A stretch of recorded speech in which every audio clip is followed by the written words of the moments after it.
After I graduated from Le Moyne, I went straight to grad school at Syracuse University. So that was a 14-month program. So I started in July and I ended in August of 2016. So this year. I had to finish some online classes over the summer. So I moved home because it was just at the time economically the best thing for me. So I moved home and I worked serving at a restaurant that I've always done since I was in high school.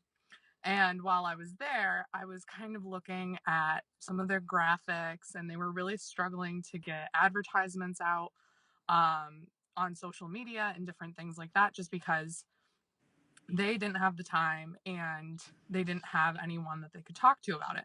So I started in August designing things just for fun and submitting them to them. And I was like, oh, when we have live music on Thursdays at this restaurant, we should like do these and like advertise it.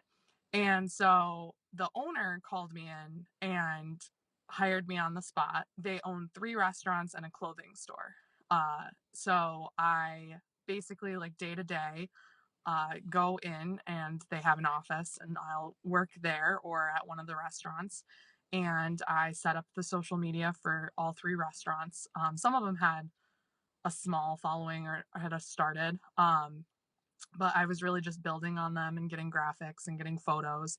And so I was able to take my communications background from Le Moyne and take photos, or I've made a couple of videos, small ones for Christmas or like different. We do kind of like bartender videos where they're making different drinks. So we'll like do those and post them to the page. So that's really what I do during the day. At night, I still waitress, like try to make some of that money. And then I do event planning as well. So I try to book bands and get things going on. So it's not exactly what I expected, but it's definitely used a lot of my background. I knew how to use Photoshop and I knew how to use um, these different platforms because of Le Moyne and because of these classes of like, don't limit yourself, like learn how to do everything. Even if you don't want to be a sound guy, know how to use the Hmm. sound equipment. And so because of that, when I did this, like in the beginning, I was like, I don't really know what I'm doing, but like I was able to adapt really quickly.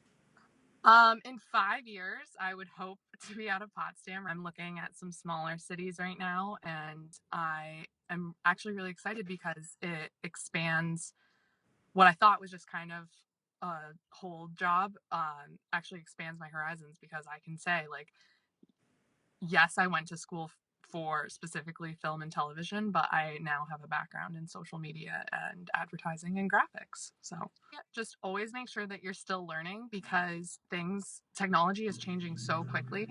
And there will always be people who are younger than you who understand it way more or way quicker than you will. So make sure that you're keeping up to date with all of the technology that you learned because you will get slowed down drastically if you think that you know everything.